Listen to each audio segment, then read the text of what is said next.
이 아저씨 때 이제 백제가 막 해외로 진출하는 일이 벌어져. 근데 진출을 그냥 해 떨어가면 못 믿겠지. 뭔가 나라의 기틀이 마련돼 있고 왕권이 강했기 때문에 그렇다. 자, 이제 이 시간에는 지난 시간 백제에 이어서 신라를 살펴보겠습니다. 신라를 보면 이제 우리가 고구려, 백제, 신라 고대 국가는 이제 다 본 거지. 하지만 아주 고대 국가에 존재했던 연맹왕국 가야는 신라 다음에 보도록 하겠습니다. 자, 오늘 페이지는 교과서 중에 58페이지에서 63페이지야. 선생님이 원래 지난 시간 백제 때 얘기를 하려다가 좀 늦어졌는데 교과서가 굉장히 중요해. 교과서가 중요한데 이게 사실 교육과정이 바뀌었어. 지금 너네 때까지는 2009 개정이라고 해가지고 지금 현재 걸 보고 있는데 지금 이제 1학년들, 그러니까 사실 1학년은 이제 역사가 없고 2학년부터 하는 거야. 중학교 2학년부터. 그러니까 내년에 2학년 올라오는 애들은 2015 개정 교육과정이라는 걸 해.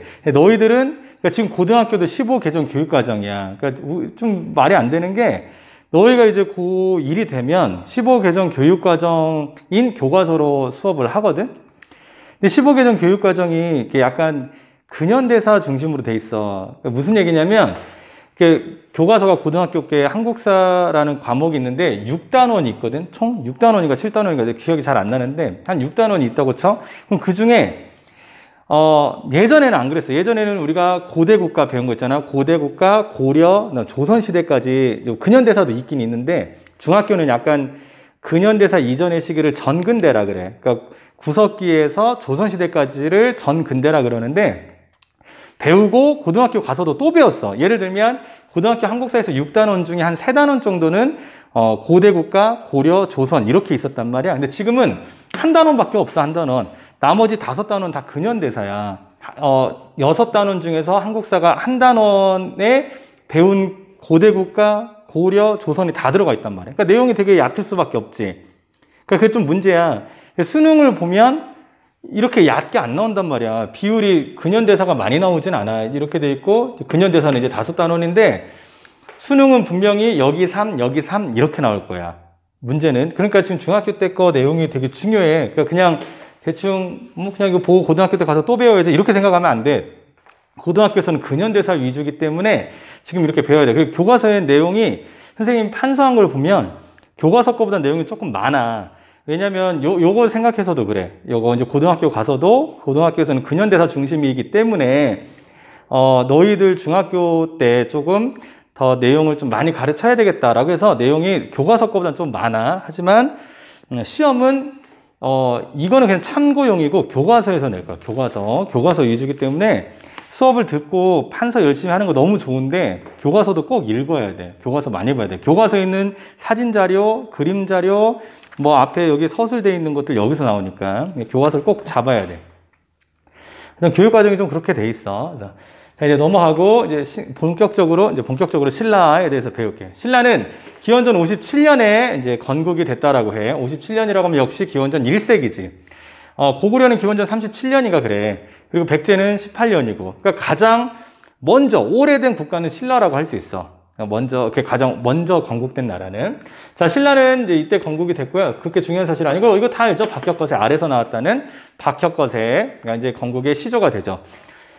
그리고 이제 진한은 마한, 변한과 함께 삼한이라 그랬어. 연맹왕국 시기에 존재했던 군장국가였어. 근데 그 중에 진한에도 12개의 국가가 있거든. 그 중에 사로국이라는 나라가 이제 성장을 한 거야, 신라로. 나중에 이름 바꿔요, 신라로. 자, 이렇게 시작을 했는데, 자, 이렇게 시작한 원래 얘네들 경주에 있었잖아. 그래서 경주 토착민들과 함께 역시 여기서도 유이민 집단하고 연합을 해서 만들어. 고구려도 부여의 유이민 집단하고 졸본에 있었던 원래 토착민하고 연합을 했고, 백제도 마찬가지. 이제 한강에 있었던 원래 토착민하고 고구려에서 온 유이민, 온조하고 비류라든가. 그리고 이제 이런 얘기도 있잖아. 온조가 올 때 10명의 신하를 데리고 왔대. 그래서 백제의 원래 이름이 십제였어. 십제였다가 나중에 이제 사람들이 더 낳았기 때문에 더 큰 국가의 이름으로 해서 백제로 바꿨다라는 설이 있거든. 얘도 마찬가지로 경주 토착민하고 유이민. 근데 유이민 집단이 이제 석탈이라고 했는데 아마 철기를 잘 사용했던 집단이었던 것 같아. 말을 잘 타고 약간 기마민족 같은 그런 개념이야. 정확히 어디서 왔는지는 아직 잘 모르겠어. 예전에 역사 스페셜을 보니까 아니면 위만조선에서 내려왔다라는 설도 있고 그건 잘 모르겠어요. 아무튼 이렇게.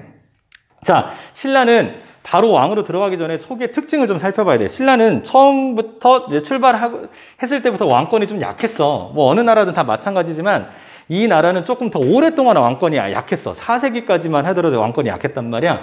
왜 그러냐면 왕을 여기도 알다시피 처음에 신라를 세운 사람은 박씨였어. 박혁거세. 나중에 석씨가 왔단 말이야. 그리고 김알지라고도 또 있잖아. 들어봤니 혹시? 김알지? 김수로는 이제 가야하고 연관이 있는 사람이고, 이러다 보니까 박씨, 김씨, 석씨가 서로 돌아가면서 왕을 해. 그러니까 왕권이 약할 수밖에 없어. 그리고 화백회의라는 얘네들의 그런 전통, 시족 사회의 문화이긴 한데 그 화백회의가 있어서 화백회의는 만장일치고 여기서 있죠, 만장일치고 왕을 추대한단 말이야. 그러니까 그렇기 때문에 조금 힘이 약할 수밖에 없어. 나중에 이제 여기를 주관하는 이제 짱을 상대등이라고 하는데 그 다음에 나올 거예요, 이제 법흥왕 때.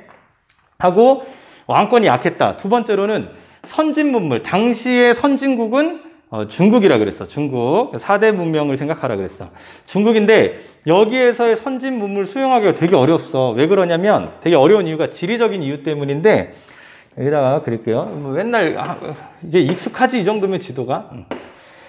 여기에 태백산맥이 있다 그랬잖아. 태백산맥. 태백산맥이 엄청 높다고 했잖아. 그래서 중국 사신들이 신문물을 전파해줘야지 해서 가서 이제 고구려 전파해줬어. 그 고구려가 되게 성장했고, 뭐 배로도 마찬가지고.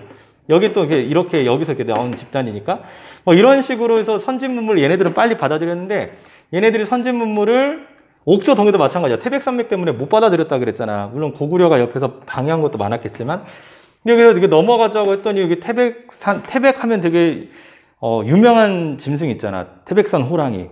무섭잖아, 호랑이. 당시에는 호랑이들이 되게 많았단 말이야. 너무 높기도 하고. 넘어가다가 지쳐가지고 신라까지 못 가고 다시 되돌아가고 그랬어. 그러니까 이 태백산맥 때문에, 지리적인 이치 때문에 신라는 선진문물 수용을 받아들이기 되게 어려웠다라는 거, 수용하기 어려웠다라는 거. 다음에 4세기 가면 4세기 전성기 복습해볼게. 4세기 전성기 국가는 백제고 왕은 근초고왕이었어. 근초고왕 뭐 여러 가지 부자 상속도 있고, 일본의 칠지도 전해준 것도 있고, 요서, 산둥, 동진, 일본, 큐슈, 마한, 정복, 가야, 영향력, 평양성, 전투 뭐 되게 많잖아. 이때 신라는 이 신라 4세기 때 내물왕이었어. 마이워터킹, 내물 마이워터 이렇게. 재밌으라고 한 거야. 마이워터킹이야. 자, 신라는 이때 진안을 이제 다 장악합니다. 이제 진안을 다 장악해가지고 이제 한 국가의 면모를 보이기 시작해. 그리고 박씨, 석씨, 김씨가 왕을 돌아가면서 했다 그랬잖아. 근데 이때부터는 김씨들만 왕을 하기 시작합니다. 김씨만 왕을 세습해. 아직 부자 상속까지는 아니야. 부자 상속까지는 아니고, 부자 상속은 여기 써놨는데 사실 중요한 왕은 아닌데 눌지왕 때 이제 부자 상속을 하기 시작합니다. 부자 상속을 했다는 얘기는 왕권이 진짜 강화됐다는 얘기지. 자, 김씨가 왕을 하는데 이때는 형제 상속이야. 형제들끼리 왕을 돌아가면서 해. 왕권이 강하긴 했지만 완전 강한 건 아니야. 그리고 이때는 마리간이라는 칭호를 사용해. 그러니까 우리가 왕이라고 칭하잖아. 여기서는 내물, 정확히 하면 왕이 아니고 내물 마리간이라고 했어. 왕의 명칭이야. 왕의 명칭. 또 노란색으로 써야 되겠구나. 노란색으로 쓸게. 신라는 왕호 변천사가 있어. 이것도 되게 중요하거든. 신라만의 왕호. 왕을 칭하는 명칭이지. 왕호 변천. 이름이 바뀌었다는 얘기야. 어떻게 바뀌었냐면 처음에 거서간이라고 했어. 거서간. 다음으로 차차옹이라고 그래. 그래서 정확히 하면 박혁거세는 거서간이라고 불렀어. 혁거세 거서간, 이렇게 박혁거세 거서간. 다음에 차차옹이라고. 얘는 무당이라는 뜻이야. 사실 무당, 제사장 이런 뜻이고, 그 다음에 이사금이라고 했어. 미사금이라고 돼. 이사금은 유명한 얘기 있잖아.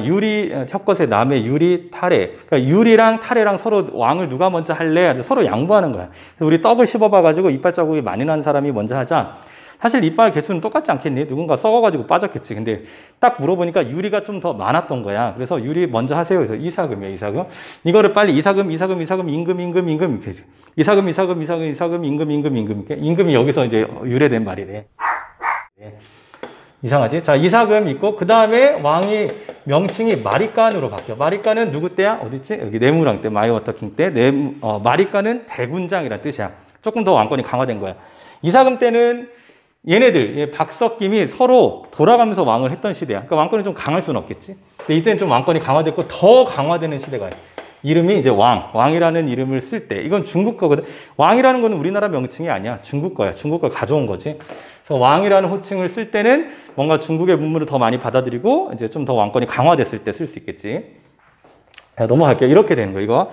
거서관, 차차웅, 이사금, 마립간. 이걸 다 외워야 되는데 외우기 힘들잖아요. 그래서 난 이렇게 했어요. 거차이마 이렇게 외우면 되겠지. 왕은 아니까.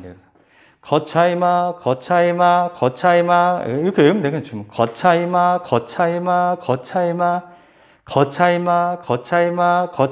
해서 막 환청이 들릴 때까지 거차이마. 자, 마립간 이렇게 해서 이제 마립간이 칭호를 쓴 거야. 이제 왕이라는 칭호는 나중에 지증왕 때 쓰겠습니다. 여기. 그다음 내무랑은 민생 안정 정책을 해. 민생 안정 정책. 백제 무령왕도 민생 안정 정책을 했지. 자, 전국에다가 백성들 잘 살게 하려고 전국에다가 관리를 파견한 거야. 관리를 파견해. 왜 그러냐면 안 그러면 지방에 그냥 유력자들이나 지방에 그냥 힘이 있는 사람들, 얘네들이 그냥 통치할 때 백성들을 위한 통치를 잘 안 한단 말이야. 근데 왕은 백성들을 위한 통치를 한다 그랬지. 그렇기 때문에 이 관리라는 것은 왕을 대신하는 사람들이야. 왕을 대신하는 사람들. 그래서 이 전국에 관리를 파견했다는 얘기는 왕의 뜻이 전국에도 미쳤다는 얘기지. 그래서 전국에까지 영향력을 끼쳤다는 얘기야. 그래서 백성들을 편안하게 살게 하는데 큰 힘이 될 수 있겠지. 그 다음에 세금도 면제해줬어. 세금 흉년 있을 때. 그러니까 왕권을 강화하는데 굉장히 꼭 필요한 정책이지. 사실은 예전에 그 웰컴 투 동막골인가? 그걸 모르겠어. 사람들은 재밌다고 하면 난 재밌게 못 봤거든. 근데 별로 재미없었는데 그 인상 깊었던 장면이 나와. 그 주인공인데 어떤 국군이었나? 아니 국군이 아니라 인민군이었나? 걔가 정재영? 이름 기억 안 나요. 그 배우가 어떤 촌에 그 마을을 이끄는 이장님이라고 해야 되나? 그 대표 이장이 있었어. 근데 이장님이 마을을 되게 잘 통치를 했나 봐. 잘 다스렸나 봐. 그래서 이제 물어봐. 어떻게 해야 사람들이 당신을 따를 수 있냐? 어떻게 해야 마을을 잘 다스릴 수 있냐 했더니 그 이장님이 이 얘기를 해. 잘 먹여야지. 이 얘기했단 말이야. 사람들을 잘 먹이는 것, 그게 잘 살게 해주는 것. 그러면 권위가 쓴다는 얘기야. 그러니까 민생 안정 정책을 한 거지. 되게 똑똑한 왕이었어. 근데 막 민생들을 쥐어짜면 어떻게 되는 거야? 쥐어짜면 살기 힘들어지잖아. 그럼 당연히 통치하기도 힘들겠지. 사람들이 자꾸 국가에 대해서 반대하니까. 잘 살게 해주기 위한 정책 되게 중요합니다. 넘어가고, 자, 내무랑 때 근데 위기가 닥치네, 위기가. 또 저번에 얘기했던 거기 때문에, 고구려 때 했던 거기 때문에 조금 빠르게 넘어갈게. 내무랑 때 신라에 가야랑 왜가 쳐들어와. 특히 이제 왜가 쳐들어온 거야. 근데 일본하고 친했던 게 가야였기 때문에, 물론 백제하고도 친했어. 나중에 가야도 피해를 받는 거지. 근데 어쨌든 일본이 신라를 쳐들어왔어. 가야랑 손잡고. 그때 내무랑은 위기야. 이제 막 강해지고 있기 때문에 아직 강하진 않거든. 강해지고 있는 중이었지. 그래서 아직은 약한 상태여가지고 help me 한 거예요. 이때 당시에 강대국이 누구였냐면 고구려였어. 물론 4세기라고 했지만 4세기 후반이야. 4세기 후반. 거의 4세기 말에 가면 이제 5세기 초잖아. 5세기의 전성기는 광개토대왕이라고 했어요. 5세기 전반기는 광개토, 후반기는 이제 장수왕인데, 이 광개토대왕한테 이제 도움을 청한 거야. 그래서 여기 있죠. 왜가 침입을 해가지고 도와주세요. 라고 해가지고 광개토대왕한테 도움을 청했어. 근데 외교에는 공짜가 없다 그랬잖아. 그거 꼭 명심하라 그랬어. 다 퍼주면 큰일 나는 거야. 윈윈 게임이거든. 어떻게든 이익을 남겨야 돼. 그러니까 사실은 경쟁이기도 하고 전쟁이기도 해. 외교 전쟁 이런 말도 쓰잖아. 이때 고구려가 공짜는 없는 거야. 얘네 도와준 다음에 간섭을 하기 시작했어. 간섭을 했어. 이 모든 스토리들, 이런 내용들이 광개토대왕릉비에 이제 비문에 이제 현존해 있고, 광개토대왕릉비에 막 비석에 글씨가 내용들이 써 있어. 이런 내용들. 또 하나는 호우명 그릇. 이것도 이게 놓고 갔다 그랬잖아. 그냥 떨고 간 거 아이템. 이게 발견된 거야. 이제 호우총이라는 무덤에서 발견된 건데, 정확히 하면은 이거 만들어진 건 장수왕 때야. 장수왕의 영향력을 끼치고 있었구나를 알 수 있지. 호우명 그릇을 통해서. 내무랑은 패스. 그로 인해서 이제 가야도 이제 난리 나지. 그것도 이제 고구려 때 했으니까 넘어갈게. 자, 5세기 가면 그렇게 중요한 왕은 아닌데, 배웠던 내용들이 있기 때문에 쓴 거야. 자, 눌지왕이 등장하는 눌지왕은요, 그 전에 이제 고구려에 이제 의존하다 보니까 간섭을 받았다 그랬잖아. 눌지왕은 고구려의 간섭에서 벗어나려고 되게 노력했던 사람이야. 그리고 그 노력의 일환으로 백제와 손을 잡지. 이때 백제왕이 이제 비유왕이라 그랬어. 백제왕 이때 쓸 필요 없는데 비유왕 하고 이제 동맹을 맺잖아. 나제 동맹을 맺지. 그리고 나서 이제 백제는 이제 난리 났고, 시간이 지나고 이때 소지, 정확히 하면 소지 마립간이지. 눌지 마립간, 소지 마립간. 소지, 이거 왕 중요하지 않아. 그냥 요거 보려고 한 거야. 요거. 그다음에 백제와 결혼 동맹을 한번 맺었다 그랬잖아. 이것도 소지왕 때, 소지 마리관 때 493년. 요때 백제 왕은 동성왕이라고 그랬어. 동성왕. 백제를 다시 부흥시켜 보려고 했던 왕. 결국에는 백가인한테 암살당했잖아. 이제 그 왕이야. 동성왕. 그리고 이제 다음에 이제 중요한 거는 지증왕. 요 6세기 때는 지증왕, 버풍왕, 진흥왕이 나와. 근데 칠판이 없어가지고 일단 지증왕까지만 썼거든. 자, 6세기에 전성기 하면 신라라 그랬어. 그리고 신라의 진흥왕이라 그랬는데, 진흥왕이 나오려면 그 진흥왕이 나오는 기틀을 마련할 수 있는 왕들이 등장해야 되잖아. 물론 내무랑 때도 마련했지만 위기였어. 고구려의 간섭, 외가 쳐들어왔고, 그로 인해서 고구려의 간섭을 받았고, 눌주왕도 간섭을 벗어나려고 노력을 많이 했어. 그래서 이제 이제 백제랑 손을 잡았고, 얘도 마찬가지야. 근데 지증왕 때는 이제 본격적으로 이제 기틀을 마련하기 시작해. 체제 정비를 하기 시작한다는 얘기야. 첫째, 국가가 강해지려면 뭐가 많아야 돼? 돈이 있어야 된다면 돈이 많아야 돼. 이때 돈은 농업 쌀이었어. 그래서 농사를 굉장히 발전시키려고 노력을 많이 했어. 농사를 발전시키려면 땅을 깊이 팔 수 있는 힘이 필요해. 근데 사람이 파는 게 사람의 힘이 더 세니 소의 힘이 세니? 소의 힘이 더 세단 말이야. 그래서 우경이라고 그래요. 소우자, 경, 밭갈경. 소가 밭을 갈게 하는 거지. 우경이라는 기술을 이제 사용한 거야. 그 다음에 또 수리사업. 수리사업이라는 건 물이야. 물을 되게 이롭게 쓸 수 있는 거야. 농사 지으려면 물이 필요하잖아. 비가 안 오면 망하잖아. 물을 모아놓을 수 있는 거 뭐지? 저수지. 지금 호수라 그러잖아. 동탄 호수공원, 광교 호수공원, 분당 호수공원이 있단 말이야. 지금이야 호수공원이라고 하지만 이땐 저수지였어. 저수지. 네. 유명한 데 중에, 선생님이 좋아하는 데 중에 저기 이제 안산하고 군포라고 있어. 그 사이에 반월 호수라고 있어. 거기 가면 되게 맛있는 그런 초계국수집이 있어. 동탄호수도 너무 잘해놨는데 광교호수는 더 잘해놨고. 자, 넘어갈게요.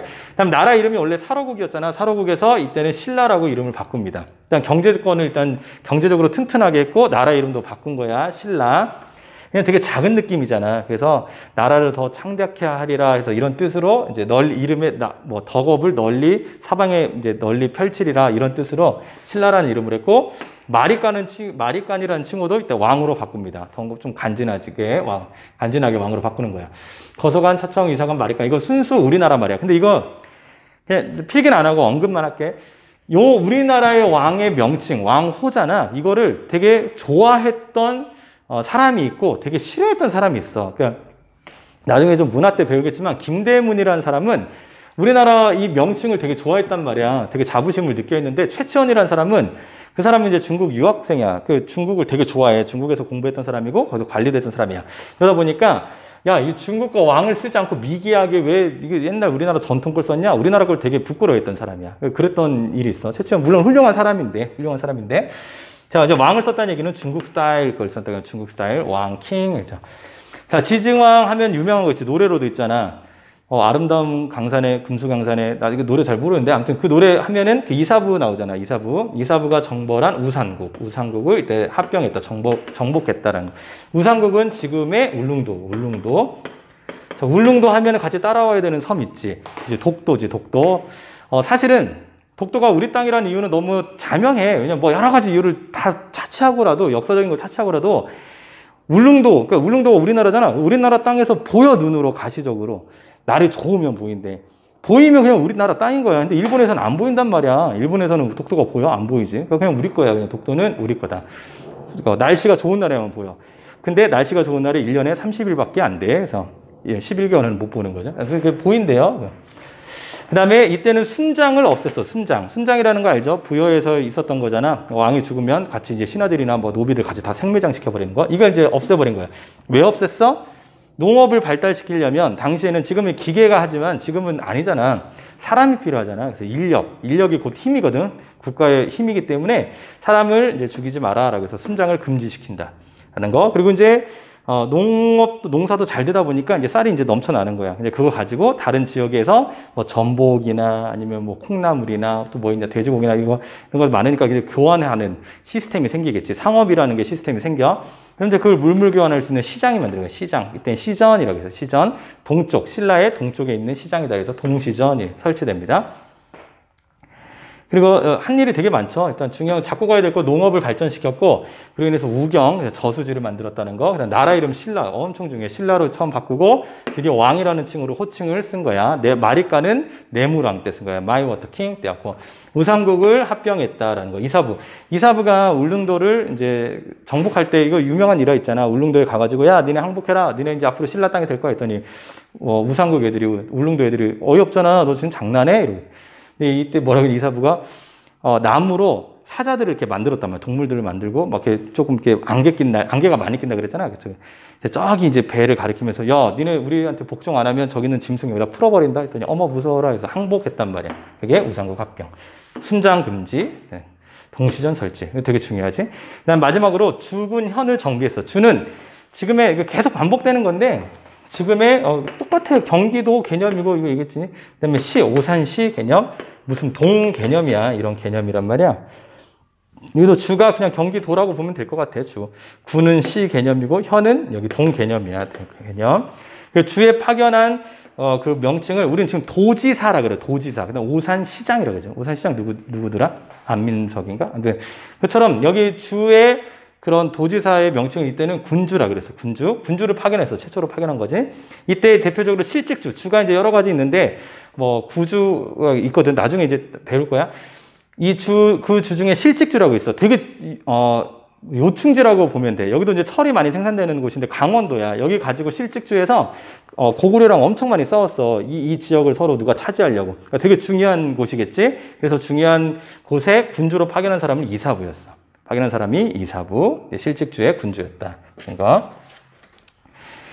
지증왕까지 살펴봤고, 다음에 법흥왕, 진흥왕 살펴볼게.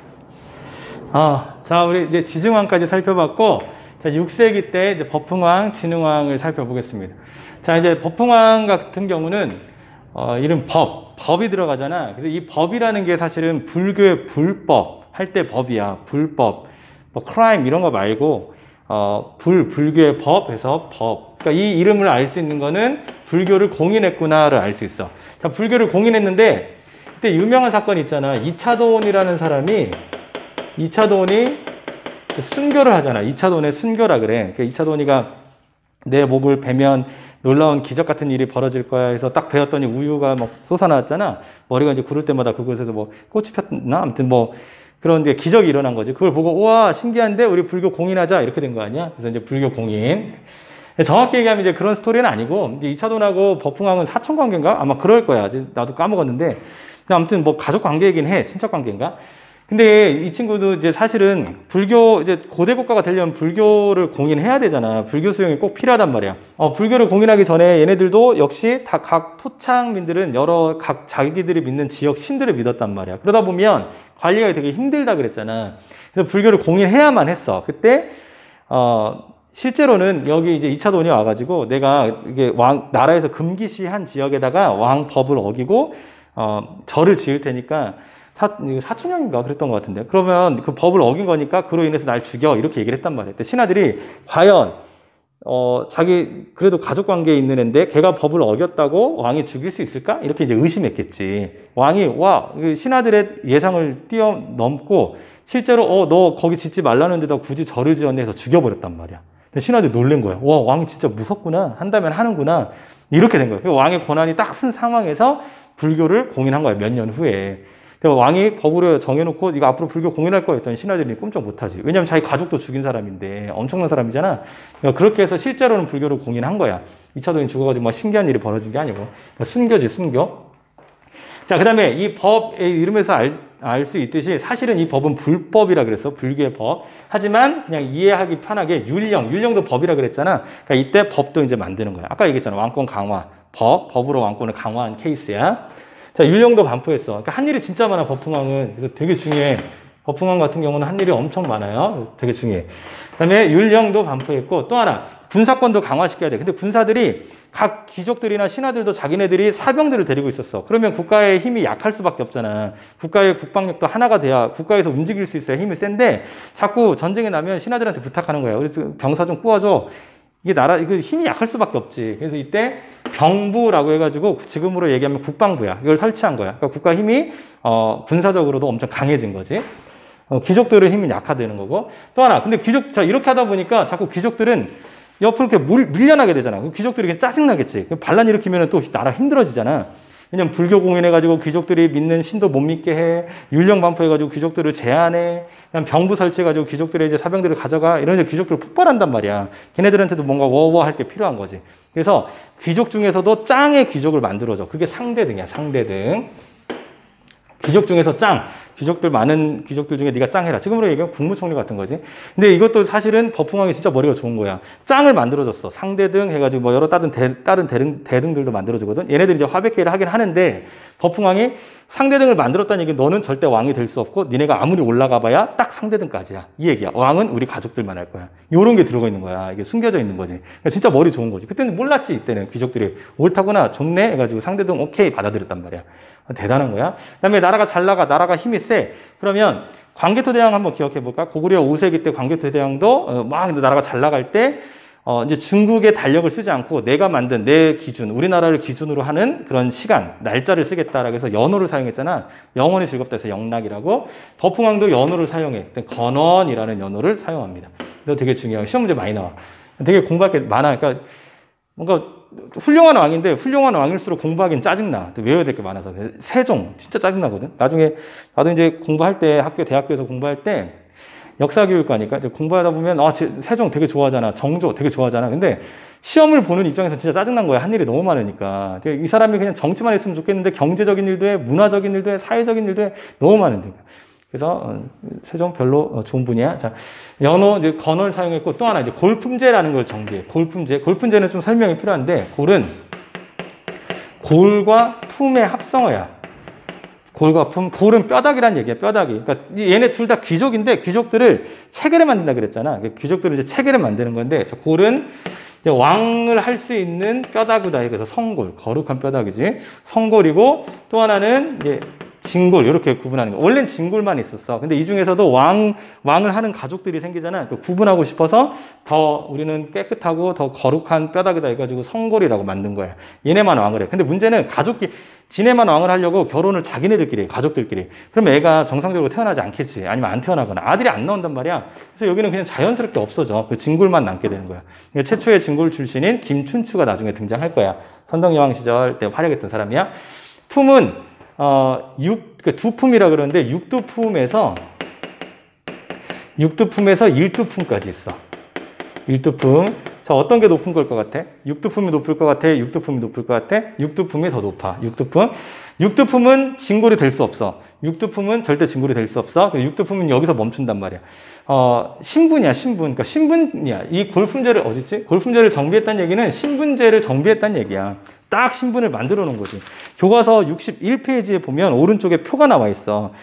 보면 등급이라고 해서 1 해서 2벌찬, 2찬 쭉쭉쭉 한번 찾아볼래? 교과서 한번 볼래? 교과서 보면 이 표 봐봐. 맨 위에 표에서 관등 골품이라고 있어. 일단 골품 봐봐. 골품 보면 진골, 육두품, 오두품, 사두품이 있어. 3이 1은 나중에 없어져. 그냥 평민화되거든. 그래서 여기서는 안 나왔고, 자, 진골은 어디까지 올라갈 수 있냐면 17에서부터 1등급까지 올라갈 수가 있어. 이해했니? 올라갈 수 있는데 육두품은 최대 올라가봤자 6등급의 아창까지밖에 못 올라가. 얘가 최대 올라갈 수 있는 거야. 근데 진골은 17등급의 이제 조 위에서 이벌찬까지 올라가. 자, 또 보자. 이 이벌찬은 옷 색깔이 오른쪽으로 가봐. 복색하면 자색이야. 고구마색. 이걸 입을 수 있어. 근데 육두품은 6등급까지밖에 못 올라가잖아. 아찬이니까. 근데 옷 색깔을 뭐뭐 입을 수 있어?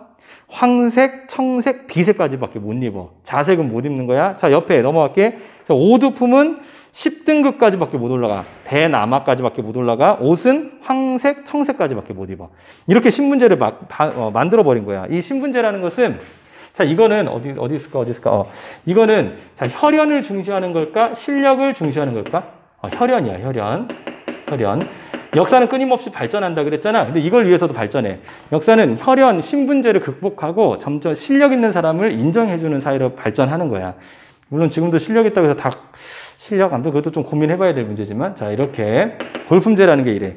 그리고 이렇게 관리되는 것뿐만 아니라 이 육두품은 집에 대한 크기도 한계가 있어. 육두품은 예를 들어서 30평까지 살 수 있어. 근데 일두품은 15평 이렇게밖에 안 돼. 이거 집도 있고 차 이때 마차라 그러잖아. 이런 것도 술의 크기 이런 것도 다 정해놨단 말이야. 그러니까 삶의 일상생활 영역까지도 신분제가 영향을 끼치는 거지. 이런 거 골품제야. 그 다음에 관등과 공복을 제정했어. 이거는 이제 많이 했기 때문에, 그치? 백제 고유왕 때도 했었잖아. 관등, 공복, 관등, 만들었던 여기 17등급까지 있잖아. 관등 만든 거야, 관등.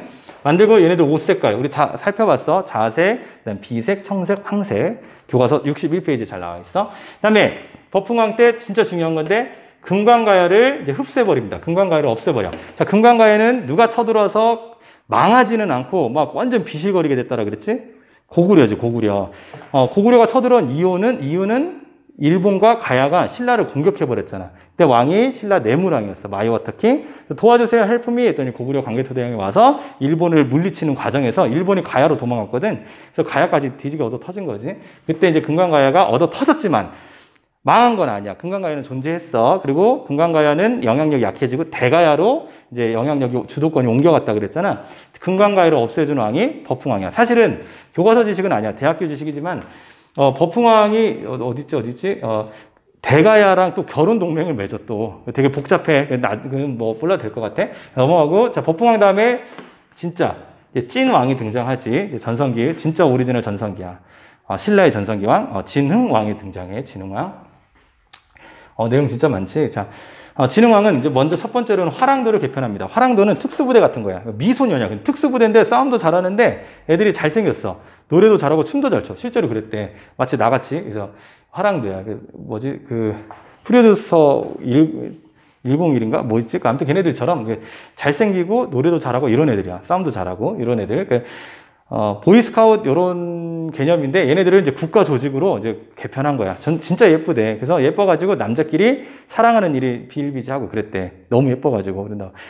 내가 실제로 여기서 연예인 얘기해도 되는지 모르겠지만 군대 있을 때 장근석이를 봤어. 장근석이를. 근데 내 연예인들을 많이 봤어. 군대 있을 때 봤는데 와 그 중에 난 장근석을 잘 몰랐거든. 근데 장근석을 실제로 봤는데 진짜 예쁜 거야. 심장이 콩닥콩닥 뛴 거야. 이렇게 아무튼 그런 일이 있었어요. 그래서 그리고 이제 이 친구, 내가 거의 군대 전방에 있었는데, 이 친구 이제 간첩인지 아닌지 구분을 해야 돼. 그러려면 이제 지문을 가야 되거든. 그러니까 지문을 볼 줄 알아. 근데 얘가 된 주민등록번호하고 주민등록번호를 얘기하면, 이제 본부에서, 초소에서 이제 그 지문번호 알려줘. 그럼 딱 보면, 이 지문번호하고 일치하는지 볼 수 있단 말이야. 근데 장근석이는 틀렸어. 번호가 안 맞았단 말이야. 그러면 이제 바로 내려서 이제 초소 들어오게 하거나, 이제 뭐 신분 검사를 하는데, 너무 예뻐가지고 남잔데, 반대쪽 손도 접으세요. 그래서 반대쪽 손도 이렇게 막 만져보면서 봤다고. 이랬더니 진짜 예쁘냐? 그런 애들 얘기하는 거. 화랑도. 지금은 누가 예쁘지?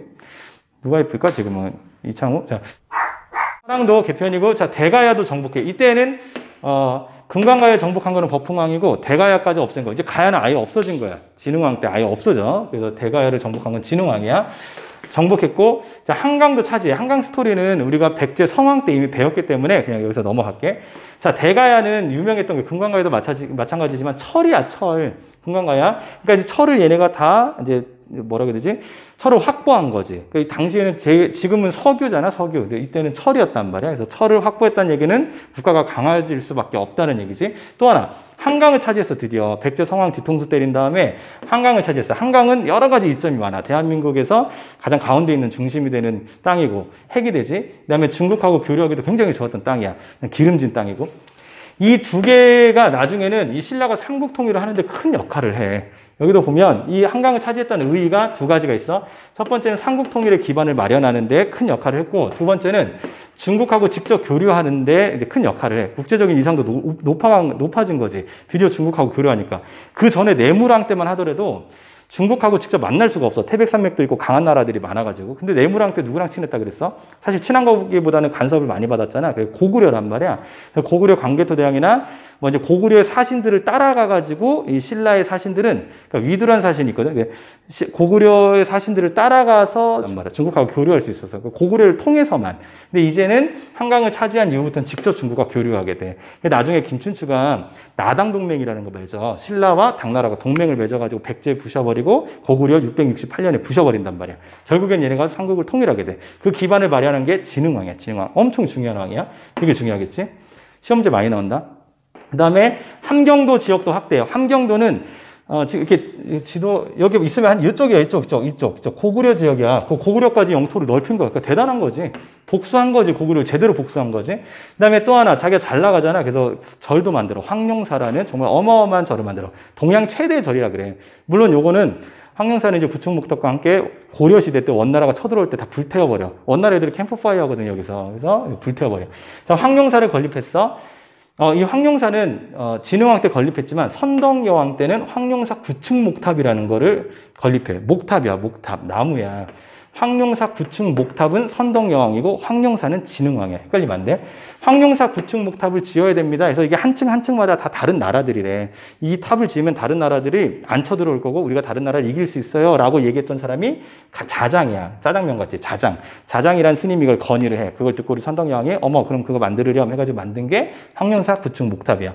근데 이거를 만들 수 있는 기술이 없대. 신라에. 기술자가 없어. 그래서 기술자를 어디서 데려오냐면 백제에서 데려와. 백제가 문화적으로 되게 뛰어났거든. 그래서 백제의 아비지라는 사람이 와서 만들어.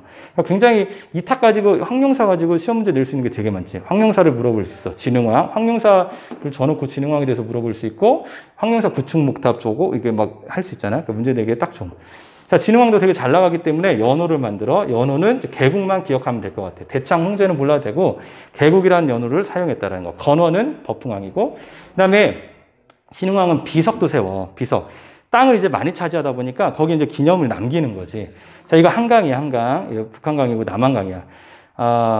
처음에는 이제 단양 적성비라는 걸 세우는데 단양 적성비는 이제 단양 지역에 있는 거예요. 충청도에 있는 단양에다가 이제 그냥 그 장군들이 가가지고 이제 역시 정벌을 한 거지. 이제 그 내용들이 이제 기록되어 있고 있는 이제 야이차라는 이제 토착민이 있어. 걔한테 이제 포상했다라는 기록도 나와 있는 게 적성비야. 나머지 4개는 있어. 북한산비 순서를 하자면 굳이 북한산비, 창녕비, 그 다음에 황초령비, 마운령비 이렇게 있는데 이 4개의 비는 순수비라 그래. 순수비.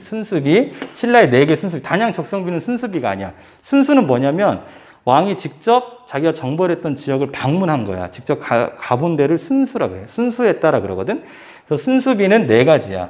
북한산비, 창녕비, 황초령비, 마운령비.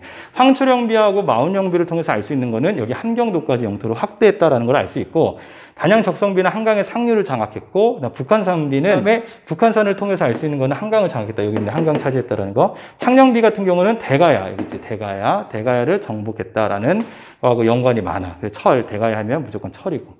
자, 이렇게 해서 신라는 진흥왕 때 전성기를 맞이하게 되고, 물론 이 이후에 조금 위기에 처해, 이제 뭐 진덕여왕, 선덕여왕 나오고 좀 위기에 처하지만, 결국 그 위기를 다시 또 극복하는 이제 왕이 등장해. 태종무열왕이라고 해서, 그거는 나중에 이제 이 파트 끝나고, 이제 삼국 전쟁 끝나고 이제 대외 관계에서 이제 수나라, 당나라랑 이제 이제 수나라, 당나라 또는 이제 우리 한반도의 여러 나라들과 대립하는 장면이 나오거든. 그때 가서 좀 더 설명할게. 그 위기를 잘 극복해서 신라가 결국에는 통일하게 된다. 라는 것까지. 그 통일의 틀을 마련한 왕이 이제 특히 진흥왕이었다.